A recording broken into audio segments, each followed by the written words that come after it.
Спасибо, что вы с нами на нашем канале. Не забудьте подписаться и нажать колокольчик, чтобы не пропустить все самое интересное. Ошибаются те, кто думают, что жертвами репрессий становились лишь простые люди.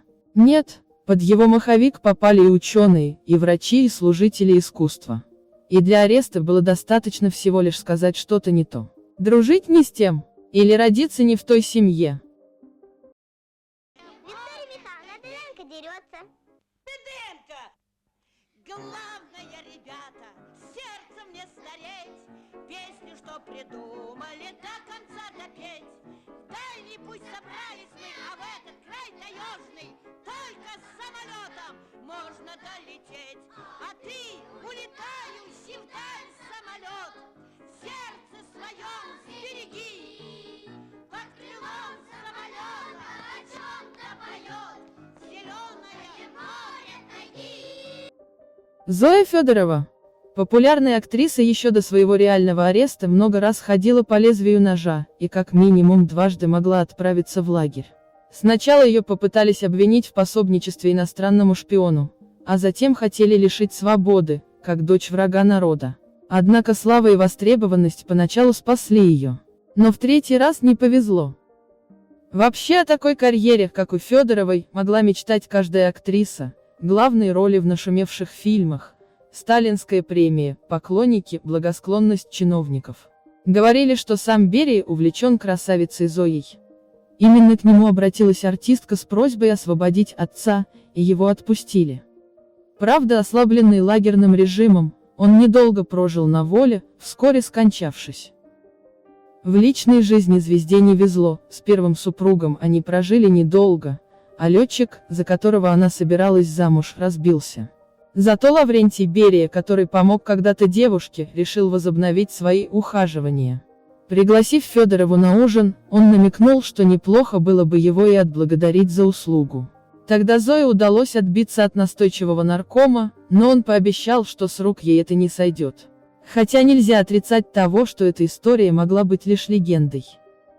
В начале 1945 года актриса познакомилась с американским военным Джексоном Тейтом, и между молодыми людьми завязались отношения. Однако, когда Федорова была на гастролях, иностранцы неожиданно объявили персоной нон-грата и выдворили из страны. Влюбленный мужчина пытался связаться со своей избранницей, но все его попытки были тщетны. И лишь спустя 3 года он получил анонимное письмо, в котором говорилось, что Зоя вышла замуж и родила ребенка. Тогда Тейт не знал, что когда он вернулся в свою страну, актриса узнала, что беременна, и чтобы отвести от себя подозрения и скрыть, что отцом ребенка является гражданин другой страны, вышла замуж за композитора Александра Рязанова. Но это ей не помогло. В 1946 году Федорову обвинили в шпионаже и приговорили к 25 годам строгого режима. Попали в немилость и близкие родственники актрисы, всех их сослали в лагерь. А единственную дочь Зои Вику взяла на воспитание сестра, которая была отправлена в Казахстан. Сначала некогда звезда советских фильмов отбывала наказание в лагерях, затем после писем к Берии о помощи ей смягчили участь, отправив в обычную тюрьму. На свободе актриса оказалась в 1955 году уже при Хрущеве. Федорова забрала дочь, продолжила сниматься, писала письма Тейту. Первый ответ от мужчины, у которого была уже своя семья и дети, пришел в начале 70-х. Он винил себя за сломанную судьбу возлюбленной, и пригласил их с дочерью в гости. Вика, навестив отца, так и осталась жить в США. Мать несколько раз навещала ее, и уже готовила документы для того, чтобы отправиться в Америку навсегда. Но в 1981 году тело актрисы, убитой выстрелом в затылок, было обнаружено в ее квартире. Следствие так и не смогло установить, кто виноват в гибели советской звезды, хотя отрабатывались версии вплоть до причастности бриллиантовой мафии и КГБ.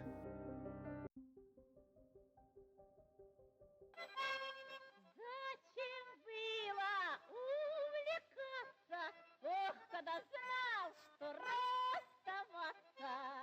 Как на улице мороз подмораживает, парень девушку целует, привораживает.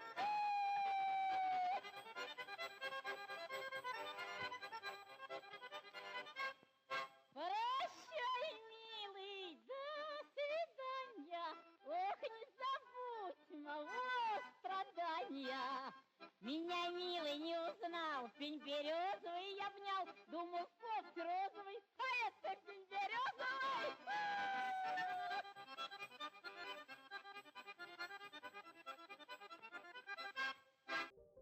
Лидия Русланова. По иронии судьбы, еще одна известная советская артистка Лидия Русланова пересеклась с Зоей Федоровой не в столице, а именно в тюрьме. Женщины в одно время отбывали наказание в одной камере. И именно певица помогла подруге наладить жизнь, когда та, выйдя на свободу, оказалась совершенно одна и без средств к существованию. Хотя исполнительница народных песен, самой пришлось начинать все с нуля. Как случилось так, что Русланова оказалась в числе врагов народа? Никто так и не понял. Еще во время гражданской войны Лидия Андреевна выступала перед солдатами, стараясь поднять их боевой дух. А во время Великой Отечественной певица отправилась с концертной бригадой на фронт и не боялась выступать даже в непосредственной близости от фронта. Она одна из первых исполнила знаменитую «Катюшу». В 1942 году артистка вышла замуж в 4-й раз. Ее мужем стал генерал Владимир Крюков, который был другом и соратником Георгия Жукова. Через несколько лет после окончания войны, маршал попал в немилость Сталину, и пострадал от этого не только сам военачальник, но и его окружение, и даже те, кто были едва с ним знакомы. Русланову лишили всех медалей Великой Отечественной, а позже ее и мужа обвинили в заговоре военных и присвоении трофейного имущества в больших масштабах. Взяли Лидию Андреевну прямо в Казани, где она в это время находилась на гастролях, и дали 10 лет исправительно-трудовых лагерей. Супруг тоже отправился отбывать наказание. Но даже в заключении певица демонстрировала строптивый характер, не желая петь для местного начальства, за что неоднократно сидела в карцере. И на нее написали еще один донос, после чего отправили в знаменитый Владимирский Централ. Татьяна Барышникова, пианистка, бывшая заключенная, рассказывала. И сказал, что приедет еще одна артистка, и просил не приставать с расспросами. Мы были страшно заинтригованы, но меньше всего ожидали, что через какое-то время к нам в барак в обезьяньей шубе, с черно-бурыми манжетами, в сапогах из тончайшего шевро, в огромной пуховой белой шале войдет Лидия Андреевна Русланова. Она вошла, села за стол, оперлась головой о руку и сказала: «Боже мой, как стыдно! Перед народом стыдно!» Мы напоили ее чаем, потихоньку освободили ей место, выяснили, какая у нее статья. Она очень быстро сошлась с нами, находила какие-то смешные байки, с большим юмором рассказывала об этапе и держалась с мужеством, которое в ней просто поражало. После смерти Сталина Владимир Крюков начал писать письма с просьбой пересмотреть их с женой дела. И его услышали. Летом 1953 года обоих полностью реабилитировали. Но Русланова после перенесенных унижений и позора на сцену возвращаться отказывалась, и начала вновь петь лишь после того, как ее муж серьезно заболел. На его лечение нужны были немалые деньги. Однако лагерная жизнь не прошла без последствий. В 1959 году генерал скончался, перенеся 2 инфаркта. Русланова пережила его на 14 лет. На вопрос дочери: «Все, что ты заработала за 30 лет, отняли. Как ты можешь спокойно к этому относиться?» Русланова ответила: «Все это не имеет значения. Унизили ни за что перед всей страной. Вот это пережить невозможно». Лидии Руслановой разрешили гастролировать по стране, но не дали звания народной артистки СССР и, боясь ее эмиграции, запретили заграничные поездки.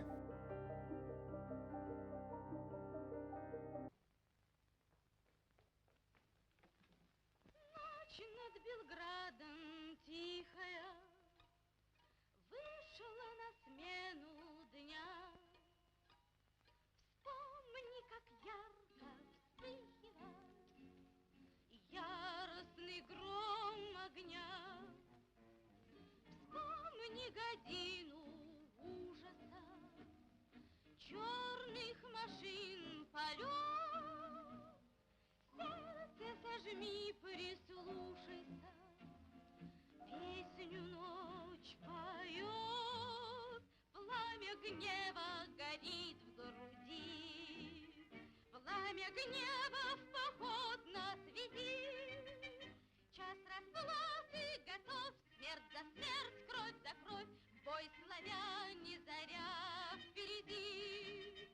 Час расплаты готовь, смерть за смерть, кровь за кровь. Бой славяне, заря впереди. Шепчет камыш в излучинах, тихо поет Дунай. В трупах людей замученных братьев своих узнай. Небо Хорватии милое, камни карпатских гор, грозный клянемся силою дать врагу отпор. Гнева горит груди, пламя гнева в поход нас веди. Час расплаты готов, смерть за смерть, кровь за кровь. Бой славяне, заря впереди. Час расплаты готов, смерть за смерть, кровь за кровь. Бой славяне, заря впереди.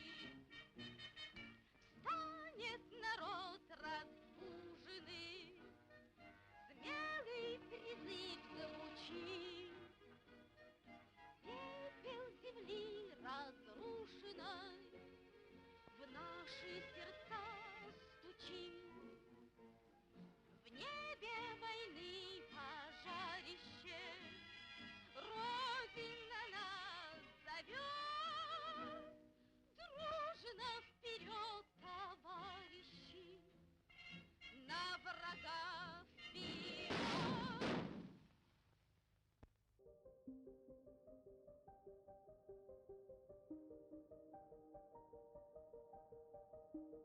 Татьяна Окуневская – еще одна актриса, поплатившаяся за строптивость и попавшая в немилость всесильному Лаврентию Берии.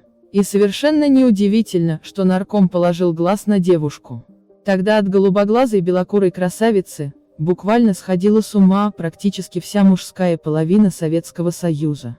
Актриса вначале играла в театре Ленинского комсомола, затем снималась в кино и стала звездой благодаря фильмам «Это было в Донбассе», Давид Гурамишвили и других.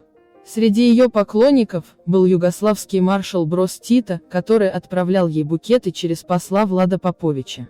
Ходили слухи, что с последним у нее был роман. Сама актриса в мемуарах писала, что ее изнасиловал Берия, к тому же оказывал ей знаки внимания и министр госбезопасности Виктор Абакумов.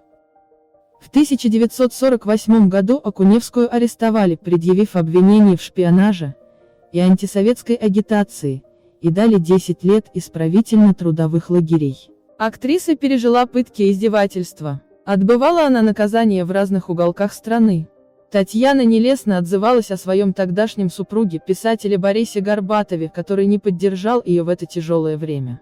Но надо отдать должное, он взял на себя заботу о теще и падчерице Инге, дочери артистки, от кинорежиссера Дмитрия Варламова. В лагере звезда подорвала здоровье. Работала на лесоповале, несколько раз болела и даже дошла до прединфарктного состояния. Тем не менее, в 1954 году ее дело пересмотрели и отпустили из-за отсутствия состава преступления.